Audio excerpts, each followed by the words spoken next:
경제적 자유로 가는 첫걸음, 하루 10분 돈 공부의 김영준.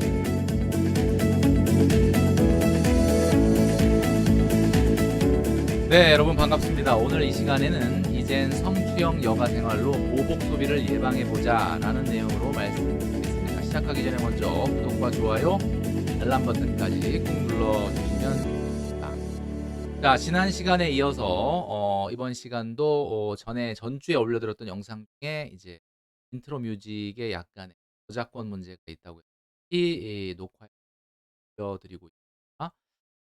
자, 한국은행 사이트를 즐겨찾기에 두고 이제 가끔씩 좀 들어가 보자라고 말씀드렸는데, 한국은행에 들어가서 이제 보다 보니까 BOK 이슈 노트, 좋은 어떤 그런 비디오가 있어서 한번 소개. 보통 우리가 BOK 이슈 노트, 이게 우리가 우스갯소리로 복집이다라고 이야기를 하는데, 한국은행을 이제 BOK라고 하다 보니까 복집 향후의 펜트업 소비 가능성 점검이다라고 하는 내용이 4월 달에 올라왔는데요.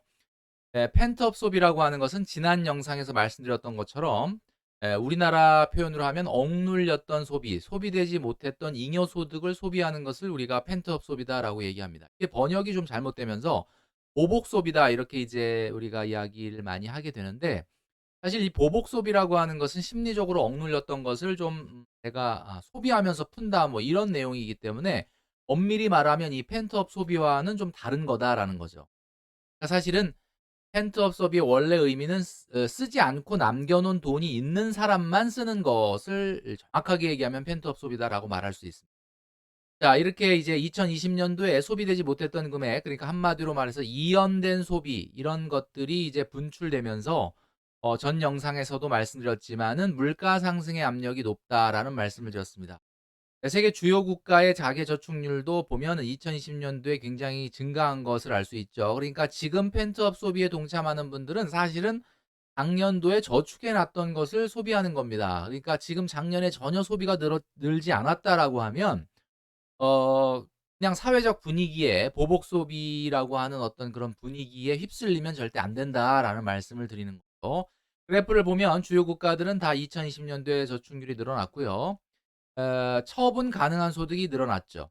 그러니까 처분 가능한 소득이 늘어났다는 거는 그만큼 소비가 그 시기에 줄었다라는 이야기입니다. 자, 그러니까 소비가 2020년도에도 전혀 줄지 않았다라고 한다면 사실 펜트업 소비에 동참하면 안 된다라는 말씀을 드리고 있는 겁니다. 자, 지난 영상에서 말씀드렸던 것처럼 보복 소비가 분출되면서 물가 상승 압력이 높다 이런 말씀을 드렸죠. 자, 그것은 저축률이 2배 정도 증가했기 때문이다라는 말씀을 드렸습니다. 자, 그래서 이 시기에 우리가 좀 더 보복 소비에 휘말리지 않기 위해서는 우리의 여가 생활을 어떻게 보내고 있는지를 한번 점검해 봐야 된다라고 말씀드렸죠. 그래서 과거 영상을 통해서 6개월분의 신용카드 사용 내용을 보고, 그리고 형광펜 3개를 가지고 그것이 외식 빈지 또는 뭐 쇼핑 유흥 빈지, 문화생활 빈지를 각각 체크해서 통계를 내봐야 될 필요가 있다라는 말씀을 드렸습니다. 그래서 6개월 동안의 소비 내역을 파악하고 그 거기서 뭔가 내가 잉여소득, 그러니까 다시 말해서 가계저축이 늘어난 부분이 있다면, 소비되지 못한 부분이 있다면 그거는 뭐 더 사용을 해도 좋지만, 그렇지 않다면 소비를 늘리는 것을 경계해야 된다라는 말씀을 드렸습니다. 자, 우리가 여가 생활을 어떻게 보내고 있는지를 우리가 신용카드 6개월 내역을 뽑아서 체크업을 하다 보면은 확인하게 됩니다. 어떤 여가 생활을 보내고 있는지를 알게 된다는 거죠. 여가 생활은 보통 우리가 어떤 시간에 어느 정도의 여가 생활에 어떤 시간에 어느 정도의 비중을 두고 있는가를 우리가 나타내는 겁니다. 저는 개인적으로 이제 전 영상을 통해서 말씀드렸던 것처럼 이제 강아지, 이 애기들하고 보내는 시간이 여가 생활이죠. 얘네들하고 이제 뭐 산책을 간다든지 소풍을 간다든지, 뭐 얘네들 돌보는 것 자체가 이제 어떻게 보면은 유일한 휴식이고 여가 생활이다라고 있는데, 어떤 여가 생활을 보내느냐에 따라서 소비 성향이 달라질 수 있습니다. 자, 여가 생활은 결국 두 가지로 나뉜다고 말씀드렸죠. 그게 뭐였습니까? 첫 번째는 재미와 즐길 거리에 돈을 사용하는 여가 생활이죠. 그리고 하나는 쉼과 휴식, 그리고 뭔가 성취에 시간과 돈을 쓰는 스타일입니다.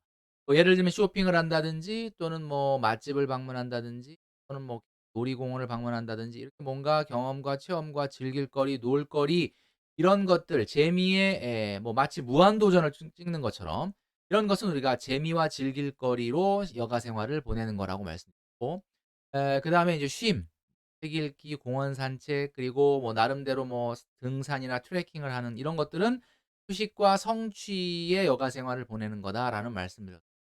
자 그런데 여기서 중요한 것은 뭐냐면 내가 어느 성향에 더 많은 시간을 보내느냐인데 이것이 너무 한쪽으로 치우치면 좋지 않다라는 거죠. 예를 들면 휴식을 취하고 어디 가서 좋은 강의를 듣고 그리고 뭐 등산을 하면서 땀을 흘리고 이런 어떤 여가 생활의 만약에 패턴이다라고 한다면 생각보다 돈은 그렇게 많이 사용되지 않을 가능성이 있습니다.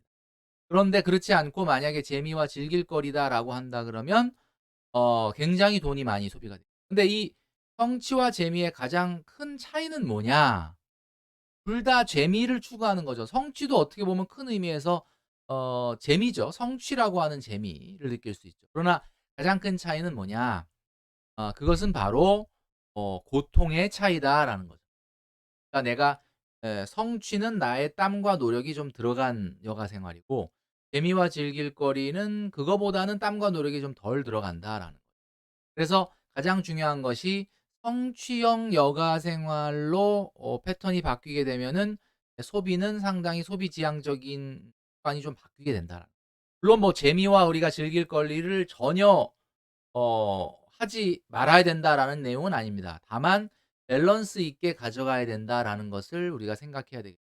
그래서 뭐 너무 80-90%가 재미 위주의 여가 생활을 보냈다면 50대 50의 여가 생활로 여러분들의 소비 성향을 좀 컨트롤해야 되지 않겠느냐라는 말씀입니다. 현명한 소비는 어떤 소비냐? 과거 영상을 통해서 말씀드렸지만 소득과 연동되는 소비. 본인이 어느 정도의 소득인지를 감안한 그거에 걸맞는 소비를 하는 것이 가장 중요하다라는 거죠. 그래서 과거에 말씀드렸던 것처럼 보복 소비 방지, 교통비는 소득의 5% 이내이다. 그리고 보복 소비 방지를 위해서 통신비와 보험료의 합은 5% 이내이다. 그리고 좀 전에 말씀드렸던 것처럼 여가 생활은 성취의 50%, 재미의 50%를 안배하면서 사용하는 여가 생활을 보내야만이 우리가 하반기에 보복 소비가 만연한 사회적 분위기에 휩쓸리지 않을 가능성이 있다라는 거죠. 자, 그중에서도 가장 중요한 것은 여가 생활이기 때문에 여가 생활 중에서도 가장 중요한 나의 예산의 리미테이션을 정할 필요가 있다라고 말씀드렸죠. 그게 바로 뭐냐? 연소득의 5% 이내의 여행, 연소득의 5% 이내의 레저 생활을 가져가 보자. 자, 그것이 바로 우리가 보복 소비에 휘말리지 않는 방법입니다.